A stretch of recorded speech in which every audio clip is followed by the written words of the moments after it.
est pour nous un lieu historique, est toujours une grâce.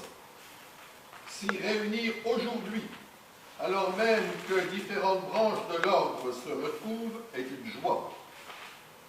Nous faisons donc aujourd'hui œuvre d'unité, et nous le faisons le jour même où la Sainte Église, dans son calendrier, célèbre le sacrement de l'unité, le Saint-Sacrement du corps et du sang de notre Seigneur Jésus-Christ. Cette fête a très vite pris le titre populaire de fête Dieu. Le peuple chrétien ne s'est pas trompé, qui a appelé cette fête la fête Dieu, puisque c'est vraiment Dieu dans son Eucharistie qui est adoré. Dans l'ancienne France en général, et à Paris en particulier, la fête Dieu était fêtée d'une façon extraordinaire. Souvent, le roi quittait Versailles pour Paris et suivait la procession du Saint-Sacrement le jour même de la fête, le jeudi, mais également les jours de l'octave. La procession de la fête Dieu, qui est un hommage public à la personne de notre Seigneur, a pratiquement disparu après le Concile du Vatican II. Heureusement, depuis quelques années, quelques et même beaucoup de paroisses recommencent à sortir le bon Dieu dans la rue, comme disaient jadis les sacristains. Ces processions extérieures et publiques sont heureuses, alors même que la République française élève la laïcité au rang de religion d'État, que des chrétiens, des catholiques aient le courage de sortir et d'affirmer publiquement leur foi est une bonne chose. Le Saint-Sacrement est donc un des 7 sacrements institués par notre Seigneur. Il est même le plus grand de ces 7 sacrements. Tous les sacrements, en effet, nous donnent la grâce de Dieu. Le Saint-Sacrement reçu dans la Sainte Communion ou vénéré dans l'adoration nous donne non seulement la grâce de Dieu, mais également la présence de Dieu, de Jésus-Christ, vrai Dieu, vrai homme. Reprenons la définition du catéchisme. Le Saint-Sacrement est le sacrement qui contient réellement et substantiellement le corps, le sang, l'âme et la divinité de notre Seigneur Jésus-Christ sous les apparences du pain et du vin. Le Saint-Sacrement, la Sainte Messe, fut donc institué le soir du jeudi saint. Étant donné l'importance du sacrement et aussi la difficulté à le comprendre, à l'appréhender, notre Seigneur, dans les jours et les mois qui ont précédé la Passion, a expliqué par des miracles et par un discours ce qu'est l'Eucharistie. À Cana, lors de son premier miracle, fait en lien avec la Passion, confère « Mon heure n'est pas encore venue », il s'agit de l'heure de la Passion, notre Seigneur change l'eau en vin. Plus tard, les apôtres et les premiers chrétiens feront nécessairement le lien avec le précieux sang. Après cela, notre Seigneur accomplira 2 multiplications des pains, une pour 5000 hommes et l'autre pour 4000. Le lien avec l'Eucharistie est là évident. Ce pique-nique géant, si j'ose dire, est organisé. Les convives s'assoient par groupe de 50. Jésus donne le pain aux apôtres qui le donnent aux convives. Nous avons là un embryon de liturgie. À Capharnaüm, notre Seigneur prononcera le célèbre discours où il dira « Celui qui mange la chair du Fils de l'homme, c'est-à-dire de lui, Jésus, sera sauvé. Celui qui ne la mange pas ne sera pas sauvé. » La réponse des auditeurs est immédiate. Comment cet homme peut-il nous donner sa chair à manger? Ils ne comprennent pas. Ils quittent. Les apôtres ne comprennent pas plus, mais restent fidèles. À qui irions-nous?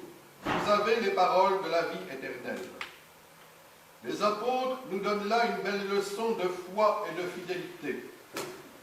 Ils ne comprennent pas, mais ils restent fidèles. Ils sont alors pour nous des modèles. Il peut arriver que nous ne comprenions pas telle ou telle parole de l'Église, telle ou telle parole du pape. Ce n'est pas une raison pour partir. Nous pouvons, nous devons faire comme saint Pierre et dire « Vers qui irions-nous? Vous avez les paroles de la vie éternelle. » Le sacrement de l'Eucharistie fut donc institué le jeudi saint au cours de la Sainte Seine. Notre Seigneur prit du pain et dit « Prenez, mangez, ceci est mon corps », puis du vin et dit « Prenez, buvez, ceci est mon sang ». Les apôtres communient. Ils font leur première communion. Judas, qui n'est pas digne de communier, est sorti. Après avoir institué l'Eucharistie, notre Seigneur donne aux apôtres l'ordre de refaire ce que lui, Jésus, vient de faire. Est institué alors le sacrement de l'ordre. L'Eucharistie est un sacrement si important que notre Seigneur a voulu que des hommes lui fussent consacrés. La consécration des mains du prêtre, qui le rend apte à toucher le corps du Christ, doit être le reflet de la consécration de tout l'être du prêtre. Le prêtre qui pêche contre la pureté pêche infiniment plus que le laïc à cause de cela. L'Eucharistie et le sacerdoce sont donc intrinsèquement liés. Pas d'Église sans Eucharistie, pas d'Eucharistie sans prêtre. Il y a quelques années, la France était hérissée d'églises dans le tabernacle desquelles résidait le Saint-Sacrement, et non loin desquelles habitait le prêtre, gardien du corps sacré de notre Seigneur. Aujourd'hui, il n'y a plus de prêtre, le tabernacle est vide, et si la ville est un peu importante, c'est une mosquée flambant neuve qui se trouve à l'orée de la ville. Nous avons là la réalisation de ce que disait le saint curé d'Ars, laisser une paroisse pendant 50 ans sans prêtre, on y adorera les bêtes. L'office du Saint-Sacrement que nous avions ouvert jeudi dernier, la messe du Saint-Sacrement que nous lisons maintenant, est l'œuvre de saint Thomas d'Aquin, le plus grand de nos théologiens. Il serait bon que pendant les jours qui suivent, nous relisions dans notre prière la magnifique séquence de ce jour, l'Audation, qui est l'œuvre de saint Thomas.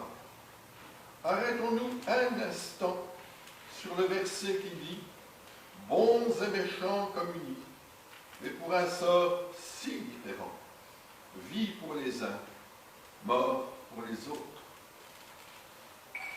Ceci dit, nous sommes membres d'un ordre de chevalerie. Cela doit nous rappeler qu'un chevalier doit être chevaleresque, c'est-à-dire que nous ne devons pas simplement aimer les distinctions et les décorations, mais que toutes ces choses, distinctions, uniformes, décorations, doivent correspondre réellement à notre être véritable, à notre cœur.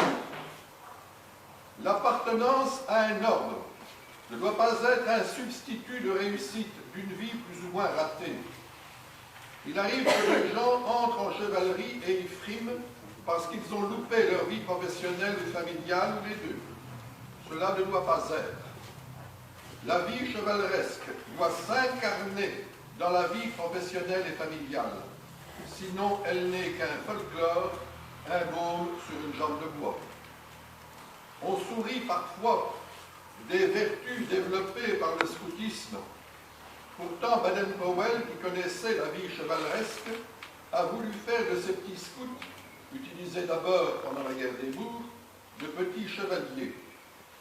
Nous ne sommes pas des enfants, mais nous devons essayer de pratiquer la vertu, c'est-à-dire la disposition au bien.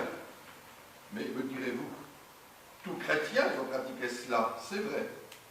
Mais le chevalier, en plus, doit le faire avec grandeur d'âme, en quelque manière en prenant de l'altitude, non pour mépriser autrui, mais en considérant la grandeur qu'il y a en autrui. c'est ce que l'on appelle la magnanimité.